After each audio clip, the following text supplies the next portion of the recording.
मिठो भन्छ रुबीलाई दिला आउँदैन भन्छ कि म नि हातले खान्छु चम्ची खाना रेडी भइसक्यो रुबीले चाहिँ के मजाले भात खाँदो रहेछ हौ आम्मा मसाको hello everyone welcome to my YouTube channel है आज म चाहिँ रेडी भइसक्यो अब कपाल गर्नु छ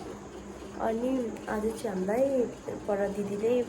डिनरको लागि इन्भाइट गर्नुभएको छ त्यसैले हामी जान लागेको छौँ म हजुरहरूलाई देखाउँछु है अब हामी चाहिँ जान लागेको म कपाल बनाउँछु अनि हामी जान्छौँ अनि अहिले हुँदैछु ल छोरी चाहिँ रेडी पनि भइसक्यो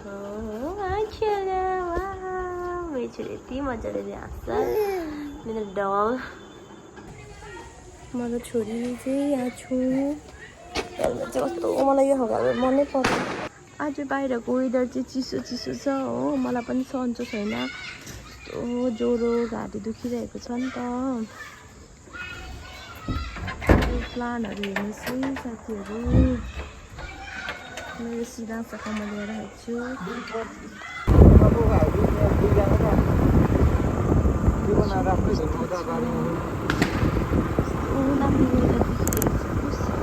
छु दिदीकोमा पनि आइसके हो दिदीको रुममा तपाईँलाई भिजिट गराउँछु यस्तो राम्रो छ होइन दार्जिलिङको दिदीहरूको चाहिँ रुम एकदम धेरै राम्रो हुन्छ साथीहरू दिदीको रुम चाहिँ यस्तो छ साथीहरू एकदम धेरै राम्रो छ टक्क हेर्नु यहाँ कस्तो राम्रो राम्रो कभर छ गोलु यहाँ त चाहिँ सेरामा यस्तो दामी छ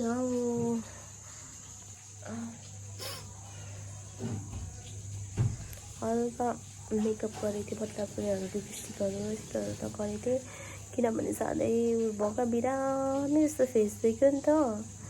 त्यही भएर चाहिँ गरेको थिएँ केही सघाइदिनुपर्छ म सघाइदिन्छु दिदीले बनाउनु भएको सिकुटीको अचार चाहिँ म राख्दैछु ल दामी भएछ दिदी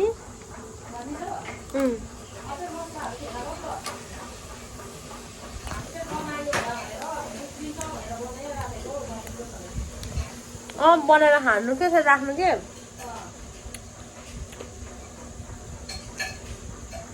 दामी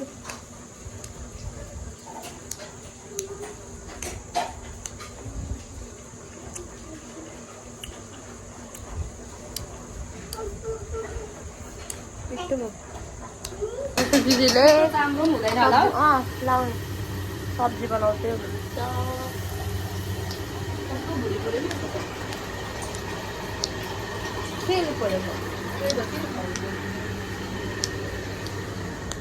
पानी खान्छ खाऊ खाऊ खाऊ खाऊ मेरो छोरी सुतिरहेको छ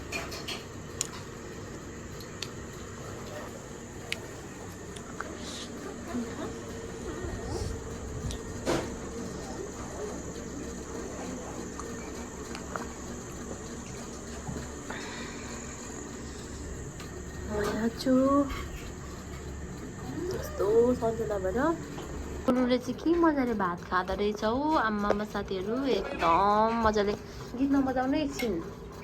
कस्तो मजाले खाना खान्छ यहाँ कपीराइट लाग्छ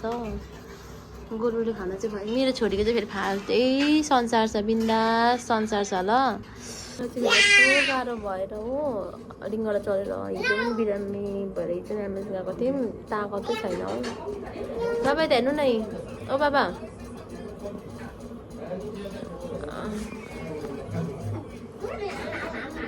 अब चाहिँ हामी खाना खाने छोरी यता हेर्दैछ छोरी चाहिँ छ ल आज हामी आमा छोरी चाहिँ पिङ्की भएर हिँडेको नि त पिङ्की भएर हिँडेको नि अलिकति आउनुहोस् न नि हात चाहिँ दुख्छ हामी पिङ्की भएर हिँडेको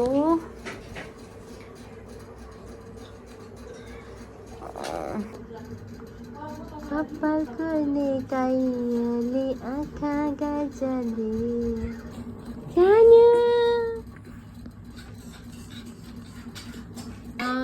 खाइसक्यो म नि हातले खान्छु चम्चीले खाँदा ल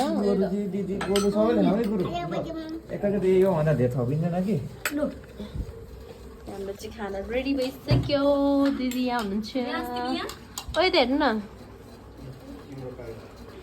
दादा चाहिँ यहाँनिर खाना हामीलाई गर्दै हुनुहुन्छ लु हेर्नु कस्तो राम्रो देखिरहेको छ ल फेरि सेभेन लामनी भनेर यत्रो आइरहेको छ रहेछ नाम हाम्रो चाहिँ खाना खाम ल म चाहिँ ग्रेभी लाउँछु ल दामी देखेको मिठो भन्छ रुबीलाई दिदीले आउँदैन भन्छ कि तर दिदीसँग हिँड्नु ट्यालेन्ट छ है मासु राँगाको यहाँ लाउनु बिस्तारै खेत तरकारी लगाइदिन्छु अलि त ल्याउनु त यो भाइले त सबै यस्तोमा झार्नुहुन्छ क्या फेरि राँगा हौ तपाईँ सबै झार्नुहुन्छ हौ टेबलभरि झारेर अस्ति पनि घरमा पनि म त लु खाम ल लु हेर्न छोरीले मुख मिठाएको जहिले मैले खाने बेला मुख मिठाउँछ मिठो हुन्छ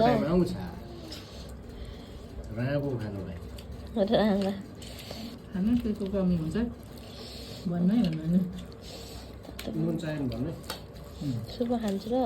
अथ त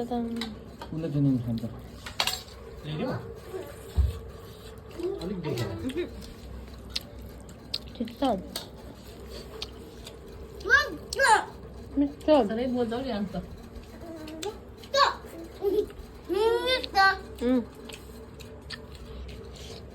दामी पो छ नि खाइसकेपछि कहाँ हालत त्यस्तो हुन्छ ल त पाउनु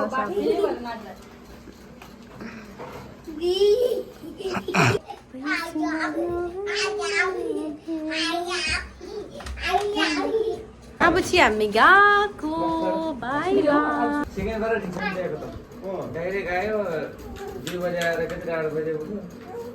पिटी बजाउनु पर्दैन पिटी जानु पर्दैन भाइ म त पिटी नमिलेर थुप्रो भइसक्यो झोला पक्नु भाइ नानी बोल्नु जाम जाम खानु बाई बाई दादा good night by by Golu by यहाँको ढोका एक्चुअली रातिले हाल्दा पनि नखोलेर बिजो हेलमेट बोकिदिनु भयो मेरो के बनाएको यो वास्तै बाहिर यो के बनाएको के को पत्ता यो के बनाएको यो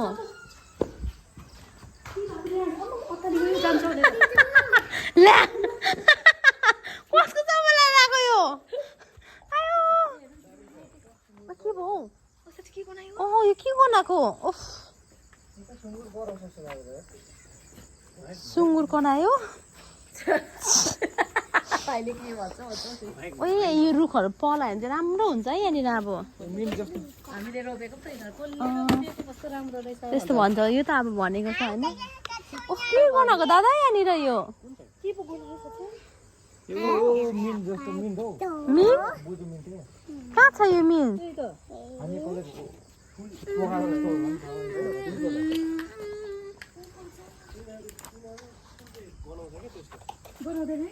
यिनीहरू त गराउँदैन फर्काउनु न बाई छोली बाई बाई पुक्कु बारी बारी त खतरा भइरहेको रहेछ त हामी गएको साथीहरू